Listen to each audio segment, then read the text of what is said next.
छक्का, चौका, चौका, जॉश टंग, शुभमन गिल, दुनिया हैरान, परेशान, क्या हो रहा है भाई साहब। मैं हैरान हूं कि हम लोग किस मुंह से कंपेयर करते थे बाबर आजम को शुभमन गिल के साथ। हम जब गिल सेंचुरी मारता है ना, एज अ बाबर फैन मुझे बड़ा जिसको कहते हैं ना फील होता है, आखिर कब, हमें तो मौका भी नहीं मिल रहा।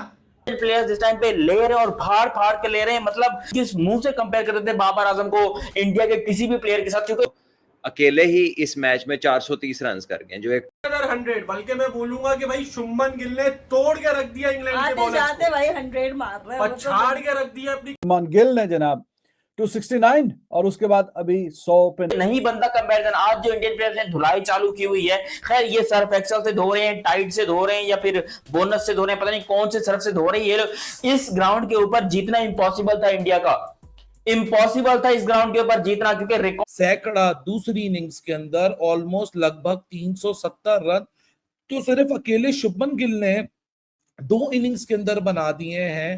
पहला इंडिया का कैप्टन 500 रन प्लस कर गया इंग्लैंड सॉइल के ऊपर, वो भी अपनी पहली टेस्ट सीरीज के अंदर, लेकिन 93 इयर्स 1932 का नाम ही नहीं ले रहा। 4 इनिंग्स के अंदर 500 प्लस रन करके बैठ गया हुआ है।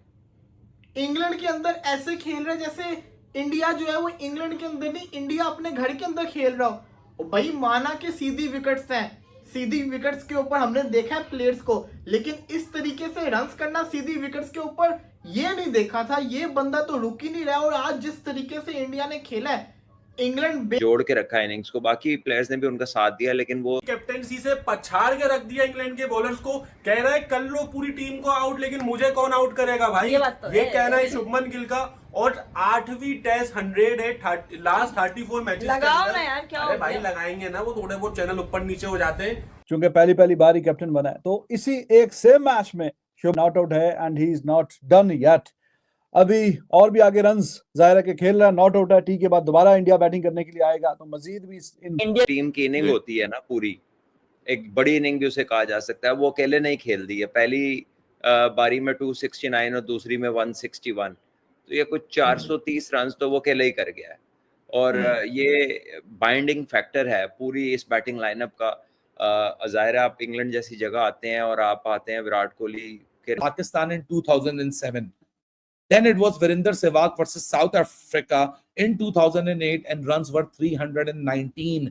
और शुभमन गिल लग तो यही रहा है कि अभी तो ना इसकी कंसंट्रेशन को कोई तोड़ पा रहा है, ना इसके डिफेंसेस में कोई घुस पा रहा है, ना इसके अटैक में कोई सामने आ पा रहा है। आप जिधर इसको बॉल डाल रहे हैं वहां आराम से या तो सिंगल ले लेता है, ब्लॉक कर लेता है, लूज फेंकते हो, छक्का मारता है। मतलब जॉश टंग लंच के बाद तो हमारी सबकी नजरें थी ऋषभ पंत के ऊपर कि पंत तो मार धाड़ करेगा ही करेगा, लेकिन आउट ऑफ नोवेयर आके मतलब शुभमन गिल तो ऐसा चढ़ के आया है कि वही वाली बात रह रहे कि मुझे सताती है कि पहले टेस्ट मैच में काश वो कैचेस ना छोड़े होते, काश वो कैचेस ना छोड़े होते। इस वक्त पूरा कंप्लेक्शन ही तब्दील होता है टेस्ट क्रिकेट का, इस सीरीज का। और जिस तरह इंडिया अब हेडअप कर रहा है, 1 घंटा और इससे ज्यादा खेलने की जरूरत नहीं है भाई। 484 हो चुके हैं, 1 घंटे में 550 तक पहुंचो 2 इंग्लैंड को। अगर आप 3.5 सेशन में भी 550 रन डिफेंड नहीं कर सकते तो टेस्ट क्रिकेट खेलना छोड़ दें। फिर ये फैंस भी इनसिक्योर हुए में, फैंस पानी चाहिए थी। वो बंदा सेकंड इंडियन बन गया कि पहली इनिंग में डबल 100 और दूसरी इनिंग के अंदर 100 किया। ये इससे पहले सिर्फ एक बंदे ने करके दिखाया, वो है सुनील गावस्कर।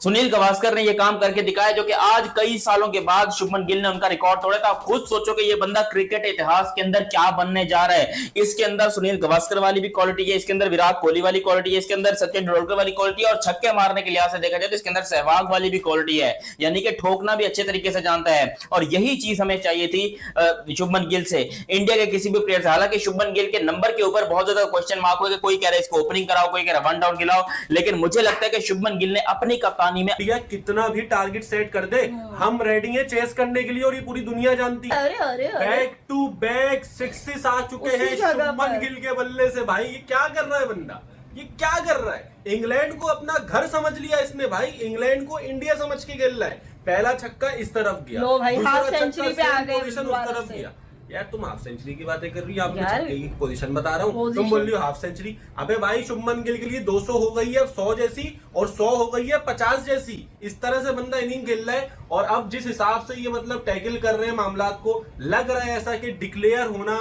5 से 6 ओवर के अंदर अंदर हाँ। कोशिश है इंडिया की डिक्लेयर हो जाएगी इनिंग। और यहाँ पर जडेजा का बाय द वे कहना रूट को तो पड़ेगा, धो दिया पकड़ के। जडेजा बाय द वे वाला रोल प्ले कर रहा है, वो जो अंडररेटेड प्लेयर्स नहीं होते हैं, आता है चुपचाप से छप्पड़ में टप टप टप टप, साथ भी दे दिया, अपनी भी कर ली भाई। 412 रन हो गए हैं भाई गिल के इस मैच के अंदर, और 5th प्लेयर बन चुके हैं ever to score 400 total runs in a test match से खेलेगा। बट शुभमन गिल की तारीफ बनती है, वो इसलिए बनती है कि देखो जायसवाल ने भी सेंचुरी मारी थी, उसके बाद क्या हुआ, गायब हो गया, परफॉर्मेंस नहीं आई। ऋषभ पंत ने भी सेंचुरी मारी थी, परफॉर्मेंस वो वाली नहीं आ रही। केएल राहुल ने भी सेंचुरी मारी थी, उनकी जो परफॉर्मेंस चलती आ रही है, सेंचुरी मारी, उसको फिर उसके बाद 200 में कन्वर्ट किया, अब फिर एक और सेंचुरी मार के बैठ गया। मैं इसकी बात सुन रहा था, इसके अपने फादर ने इसको कॉल की, मुबारकबाद दी और साथ ये कहा कि तुमने 300 मिस किया है। आप ये सोचें कि उसके फादर को उससे कितनी उम्मीद है, तुमको पता है। मुझे अभी भी याद है कि जब ये खेल रहा था, इसने 200 मारना था अपने कैरियर के अंदर, पहला 200 मारा था, उससे पहले इसने सेंचुरी मारी थी। तो उनके फादर ने कहा था तुमने 200 मिस किया। अगले मैच में इसने क्या किया था, 200 मार दिया था। और अब तो मुझे ये लग रहा है कि अगले टेस्ट मैच के अंदर ये 300 की तरफ ना चला जाए। जो भी है इस वक्त के लिहाज से, जब मुझे याद आता है जब बाबर नया आया था ना, बाबर ओडीआई के अंदर सेंचुरीज पे सेंचुरीज मार रहा था, तो हम बाबर करने लग गए थे। बाबर ने टेस्ट में ऐसी परफॉर्मेंस नहीं करके दिखाई जो ये करके दिखा रहा है, शुभमन गिल ने टेस्ट में भी करके दिखा दिया। लेकिन ये वही वाला टाइम इसके ऊपर चल रहा है, ये यहां से इसका जो ग्राफ है ये ऊपर जाता जा रहा है। और सबसे बड़ी चीज है, ऐसा कप्तान रन करके दिखा रहा है। हम तो अपने दिलों के बादशाह की सेंचुरी देखने को तरस गए, और वहां पे जिसका मजाक उड़ाते थे वो सेंचुरीज पे सेंचुरीज मारता जा रहा है। और अगर इंडिया जीत गई तो आप खुद सोचेंगे उनके कप्तान ने 350 रन किए होंगे, 350 से भी ज्यादा उनका कप्तान ही अकेला करके चला गया हुआ है इस मैच के अंदर। तो क्यों ना जीते, परफॉर्मेंस करके दिखा रहे हैं। अब इंडियन बॉलर्स के ऊपर सारा का सारा खेल है, या तो वो ड्रा करके तरफ जा सकते हैं, या तो जिसको कहते हैं ना ये लोग जीत सकते हैं। इंग्लैंड का यहां से जीतना नहीं नजर आ रहा भाई साहब। 500 के पास जो टारगेट होता है ना, ये चेस करना बहुत मुश्किल होता है। इंग्लैंड 378 करके बैठा हुआ है, 371 इन्होंने चेस किया हुआ, लेकिन ये बहुत मैसिव टारगेट है। और फिर आपकी टीम के अंदर 6 लोग आपके डक के ऊपर आउट हुए हैं पहली इनिंग्स के अंदर, और हर मैच में तो जेमी स्मिथ आके 150 नहीं मारेगा, हैरी ब्रूक 150 नहीं मारेगा। तो यहाँ पे तो इनको लग पता जाएगा प्रेशर के अंदर इंग्लैंड है इस वक्त। इंडिया ने तो बड़ी शानदार बल्लेबाजी कर दी है, ऋषभ पंत का कैच भी छूटा, लेकिन ऋषभ पंत ने जो बल्लेबाजी की उसकी तारीफ बनती है। केएल राहुल बड़ा अच्छा खेल के चला गया। तो इस वक्त जो इंडिया ने टोटल बोर्ड पे लगा दिया, मैसिव टोटल लगा दिया, वो यहाँ से देखें क्या बनती है, कहाँ पे कहानी जाती है, ये देखना बड़ा ज्यादा जरूरी है। लेकिन एक चीज जो है वो ये है कि जब गिल सेंचुरी मारता है ना, तो है वो ये है कि दो महीने का ब्रेक डाल दिया हुआ, हमें तो मौका भी नहीं मिल रहा कि हम बाबर को देख सके। उधर वो खेले पे खेले रन पे रन करे जा रहा है, और बाबर जिसको कहते हैं ना मैचेस भी नहीं मिल रहे, फॉर्म भी निकली हुई है।